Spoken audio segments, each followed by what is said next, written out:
everybody who's joined us. I want to take a moment and welcome you to this session. It's called Winning Hearts and Minds, Addressing the Mineral Sector's Image Problem. Today's session really reflects on the lessons that we've learned from the extractive industry on overhauling the industry's image. We know from the ICMM poll that the mining sector has the most negative image in the world. And as we race to critical minerals, one of the challenges we have is turning that around. So I'm going to introduce myself and then go into the panel. My name is Gracelyn Baskren. I'm the Research Director and Senior Fellow for Energy Security and Climate Change at the Center for Strategic and International Studies in Washington, D.C. By way of background, I come from working in the mining sector for about the last decade. I was previously based in South Africa in the Platinum Belt, which has a very complicated legacy. I think some of us are quite familiar with that in terms of violence, conflict, divestment, and that vicious cycle that erupts from there. So we only have 30 minutes today, so I kind of want to get us started. So I'm just going to do a very quick overview of who we have on our panel today. They have very impressive backgrounds, but I'm going to go on the short one. To my left is Amanda Van Dyke. Amanda is the Managing Director of Arch Emerging Markets Partners. And then I have Dr. Patience Mpo. She's the CEO of Insight Mining Experts. And then next to her, I have Carol Cable, who's the partner and co-head of energy and resources at the Brunswick Group. After that, I have Richard Rothenberg, who's the CEO of Group AI. And then finally, certainly but not least, on my far left, I have Johnson Amolo. He's the General Manager of Africa Broadcasting Uganda Limited, which is a subsidiary of Aga Khan Development Network, where he works a lot on energy media services. So I want to start out actually by asking all of our panelists one question. I love doing this because everyone brings different experience in different countries, approaches on the industry to see how we can kick things off. So my first question is, social license to operate is regularly cited as the single biggest challenge facing the mining sector worldwide. And we've seen this in South Africa. Most recently, we've seen this in Panama. But really, wherever there's a country, the conflict between communities, workers, government, and mining firms is a real risk. What can firms do to strengthen their ability to not only secure their social license to operate, but also to maintain it? Amanda, we'll start with you. I'll sort of speak from my perspective, which is as an investor in sort of development stage mining companies. And when we're looking, social license to operate is probably one of the biggest risks to investing in the sector and maintaining that social license to operate. And what we look for is documented communication. Have they been communicating regularly? Do they have a real contract that considers the impact their project is going to have on the local community? Do they know? Have they cited everything that the local community finds important? And do they have a mitigating response to that? So I want to see an actual. I want to see the social license. I want to see the history, the documented meetings and mitigations for that social license. That are not just them saying, oh, they love us, but they actually can prove that they've considered the actual feedback from the local community and the local government on what they need to see to support this mine going forward. That's great. I think one of the challenges that we do face is how do we take the action and make it concrete. And I like your point about documentation and taking that feedback on board. Patience, I'd like to take that question to you as well. And what role does communication play in that process of getting your license to operate and maintaining it? Okay. Thank you very much, Gracelyn, for this introduction. I think I just want to probably introduce myself a little bit and you understand the context. So I'm a woman in STEM and I've spent the past 20 years in the mining industry, predominantly in South Africa. I'm currently based in Australia. So what do? My company helps to solve sustainability, ESG issues, but also mining companies to adopt circular economy models. I've spent 25 years, and in my 25 years, I witnessed one incident that showed the importance of engaging your stakeholders. It was in 2012. I was working for a company, it's no longer existent, but we had a serious community unrest, and there were 42 employees that died during that time. And we saw how the company reputation can be damaged by just that incident. And one of the key learnings that came out of that incident was effective communication, effective engagement with your communities, with your stakeholders. And without effective stakeholder engagement strategies and execution, you can easily lose the heart and the minds of your stakeholders. And what does it mean? It means you have a potential to lose your social license to operate. And I think these days we talk so much about ESG, and I think in the next round of questions, I will address that issue. But to your point, effective communication, super, super important, and being transparent can close the gap of trust between the company and the various stakeholders. Thank you. Patience, I think that I liked your example of South Africa is fascinating because that happened 11 years ago, and that was my entry point into the mining sector, is that region. And over a decade on, I mean, we can't cross that legacy. The mining company is gone, but it's the elephant in every room, I feel, in that area, in the sector. So it's very hard to overcome that legacy as an observation. Carol, I'd like to take that question to you next. Again, how do we get the license to operate? What role does communication play? So the first thing I'd like to say is, with respect to, we're talking about perception, we're talking about, what do people think about the industry, working within the industry, employees, as well as outside the industry, sort of broader stakeholder groups. First thing I'd like to say is that this is not a PR problem. This is not a communication, it's not a communication issue. I should say it's not a PR issue. PR and comms is not going to by itself solve this issue. I think, Patience, you and I worked together on that situation 12 years ago, and it was awful. I mean, it was a terrible situation. And you're right, what it exposed was the lack of engagement and the lack of communication. But what it also exposed was a much bigger element. It exposed a macro element that is specific to South Africa that the company was not willing to address all those years before.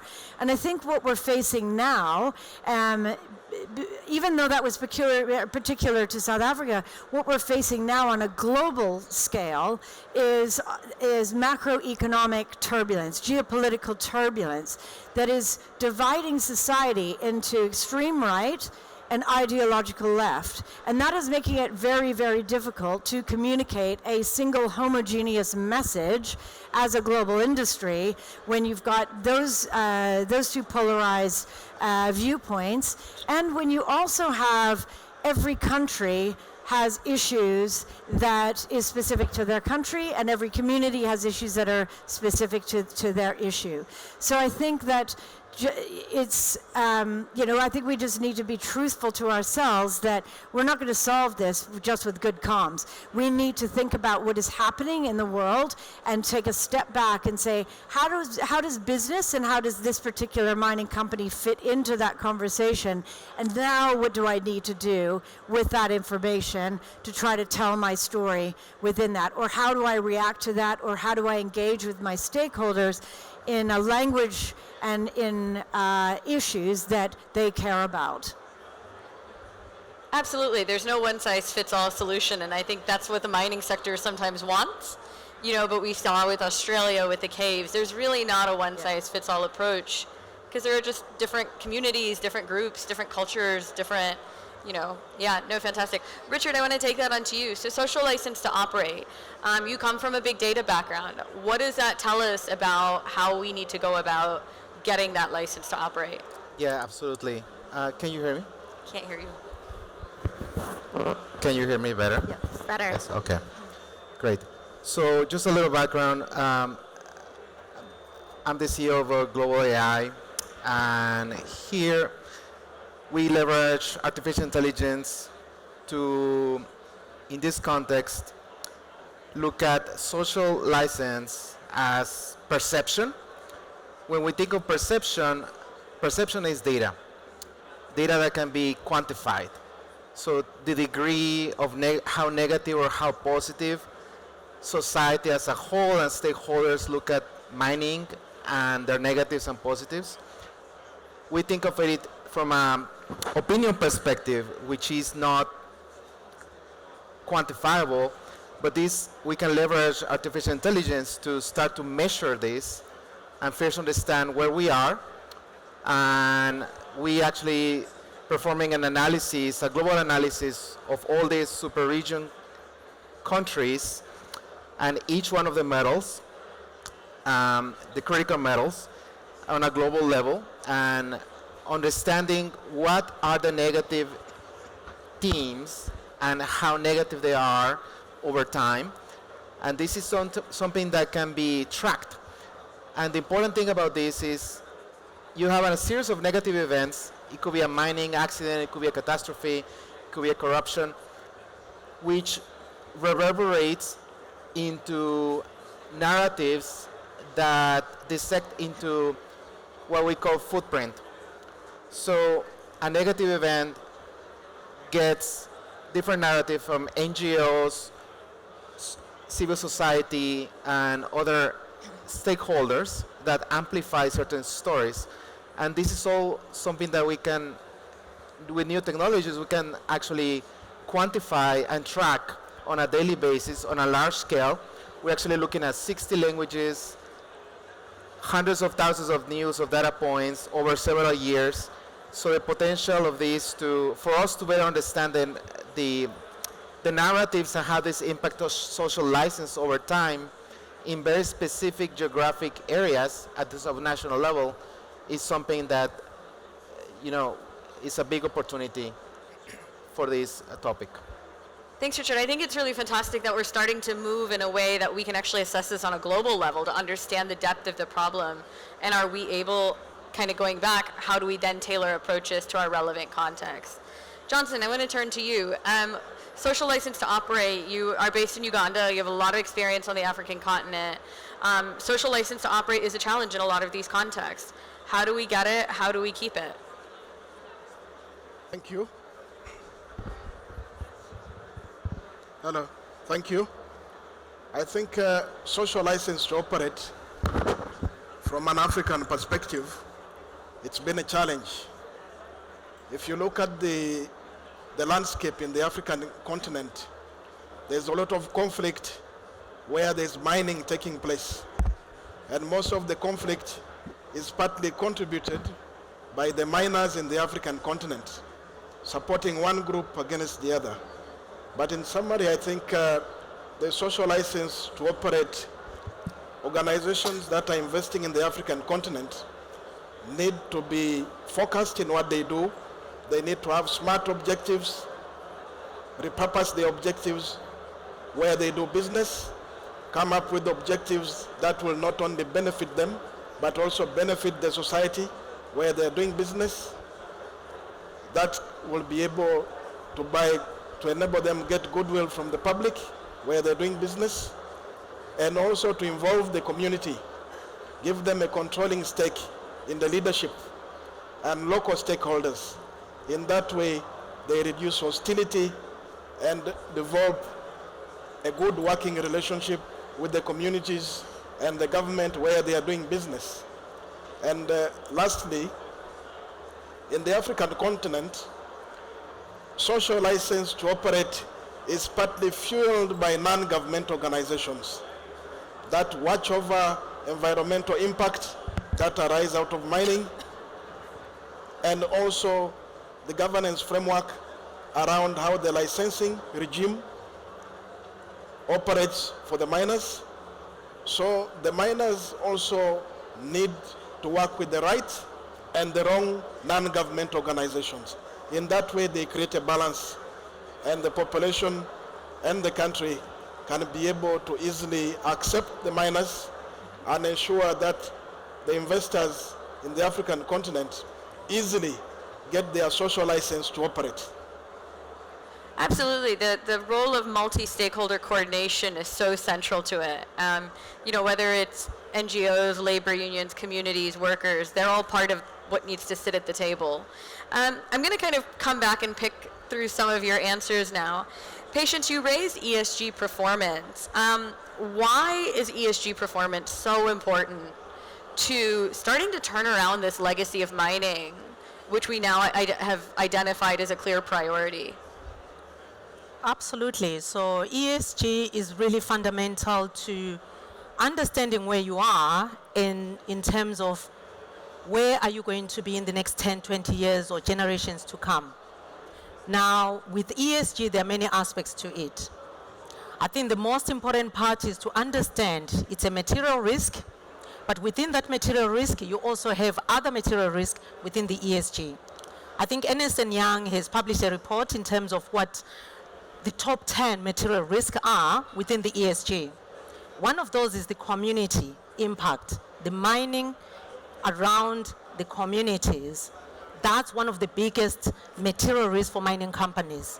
If you cannot address issues of the society where you are doing your mining, then you're not going to be sustainable.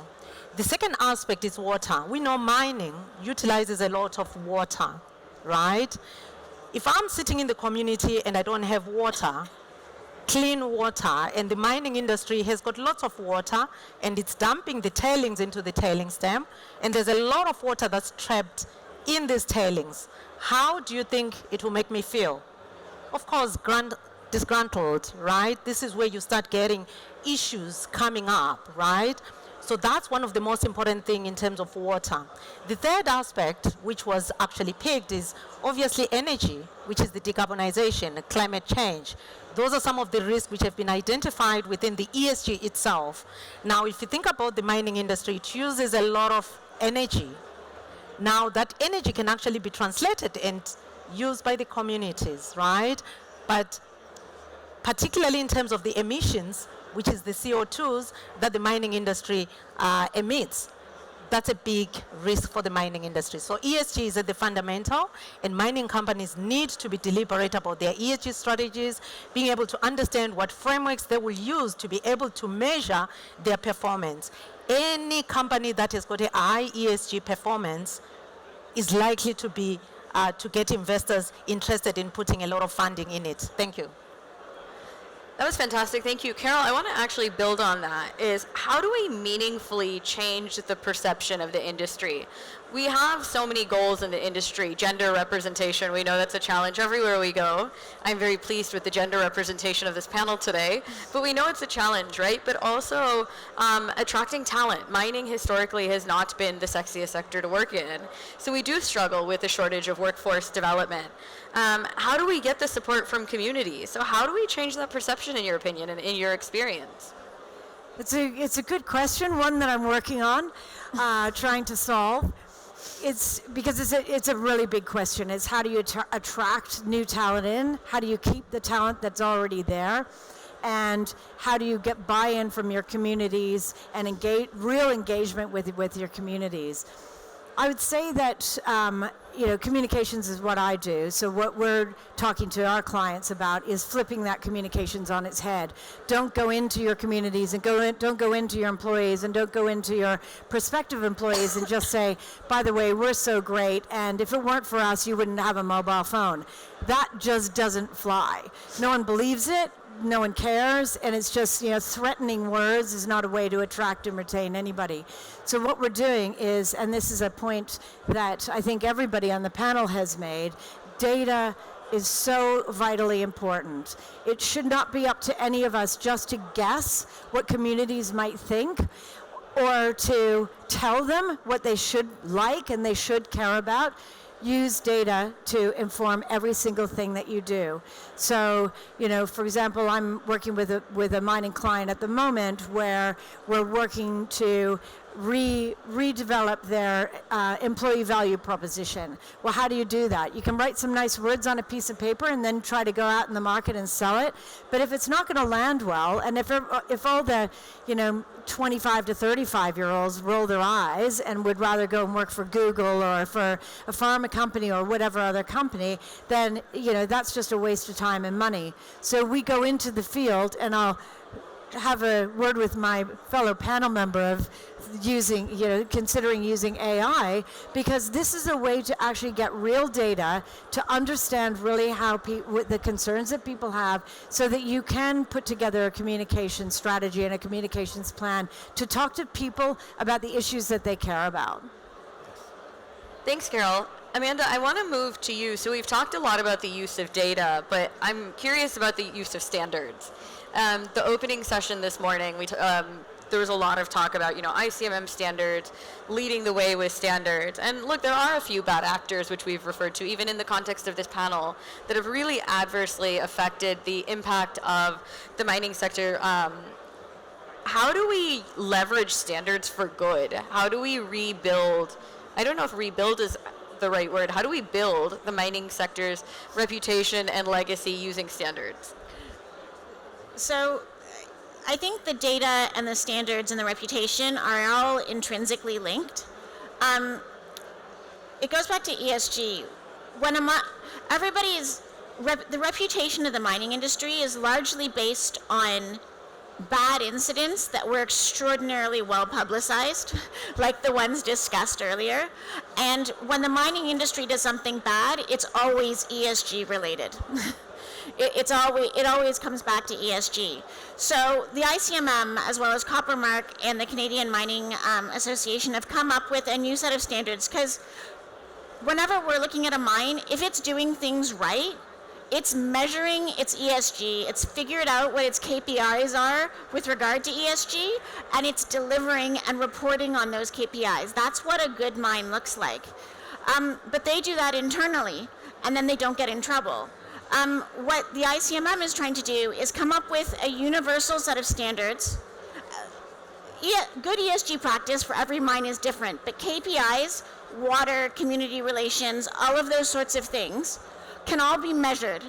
And if we have a universal standard and we measure it and we communicate all the times we do well instead of all the times we do extremely badly, that's going to help communities, society at large, consumers, governments know that mining actually, more often than not, does more good than bad.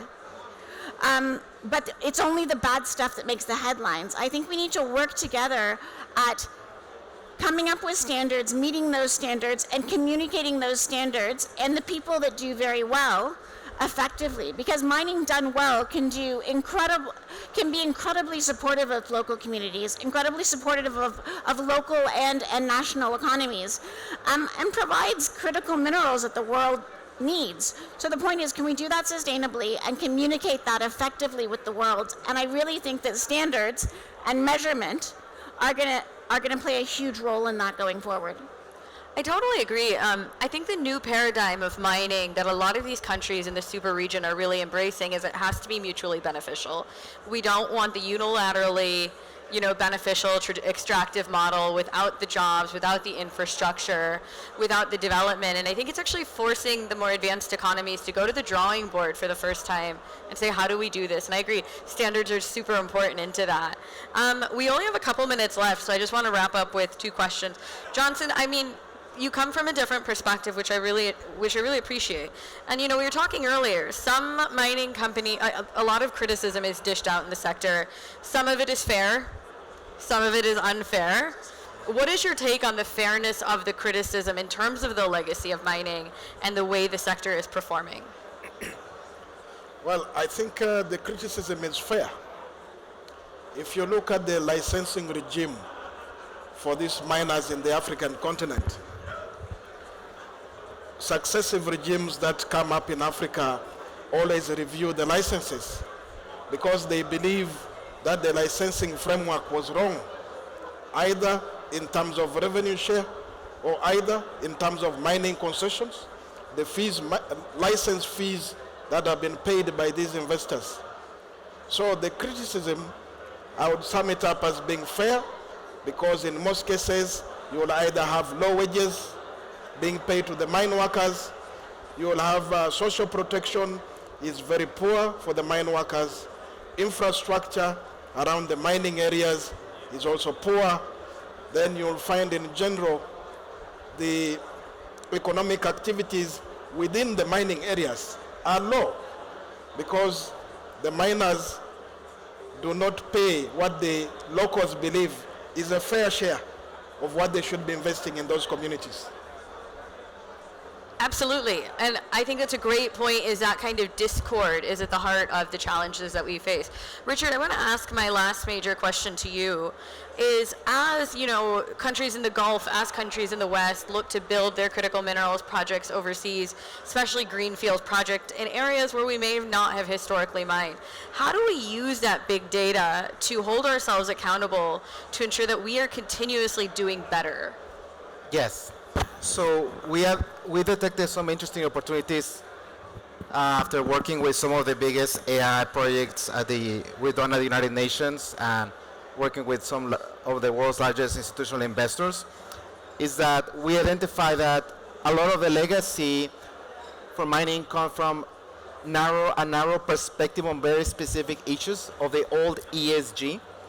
When we look at the new expanded stakeholder definition of SDGs, Sustainable Development Goals, we come up with a taxonomy basically of a broader set of factors that when we bring them into the picture, mining actually has a net positive footprint where we introduce economic development, education, investment in the economy, and other second derivative effects that mining has in a specific society across multiple categories that are included in the SDGs that are not part of the ESG. So this narrative, expanded narrative, can potentially bring a tangible change in the global mining narrative, and AI can be used to quantify over time how this narrative changes on a very granular level at each metal category and country, and that's a big opportunity. Can I just add one last thing, just to pick up on that point? So, quite a few of the companies that are our clients and that we advise are are thinking about, and this goes to the show, not just tell. How do you have that conversation, and how do you show your investors and your broader stakeholders? And it starts with the capital allocation framework.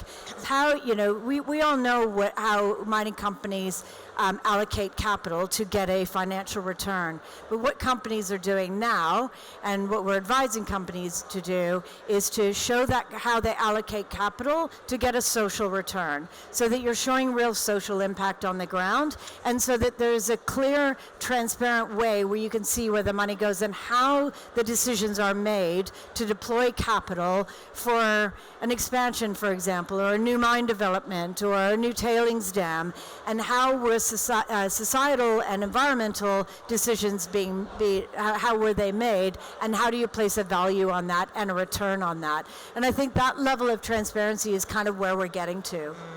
Thank you. So I just want to close on one point. The name of this panel was Winning Hearts and Changing Minds. But I think to me one of the most central parts of this is that, ESG and social license to operate and doing good were once often seen as a nice to have in the mining sector. But we really see them now as a must have. You cannot commercially operate a mine anymore without this being at the center of your business model. And that's, I think, really a shift we've seen in the last decade or so. So it's a really exciting time, because it's not just like the be good, feel good in a way. Now it's saying, you know what, this has to be part of your commercial model. And I just want to wrap up by saying I think we touched on some really interesting points today. The role of ESG and actually getting it right and being accountable to it, not just paying that lip service. Setting standards, using standards, measuring standards in a way that we can use across the board. board. Data, making sure these things are data-driven, because data also holds us accountable for our future behavior. And then a big one also is really having meaningful multi-stakeholder consultations, rather than historically sometimes what we do is like, we heard you or we told you, but making sure voices are at that table. And I think this is really the heart of turning the sector around, and I'm really excited. All of you are doing phenomenal work. So thank you, and I look forward to seeing what you're going to continue to do. Thank you. Thank you.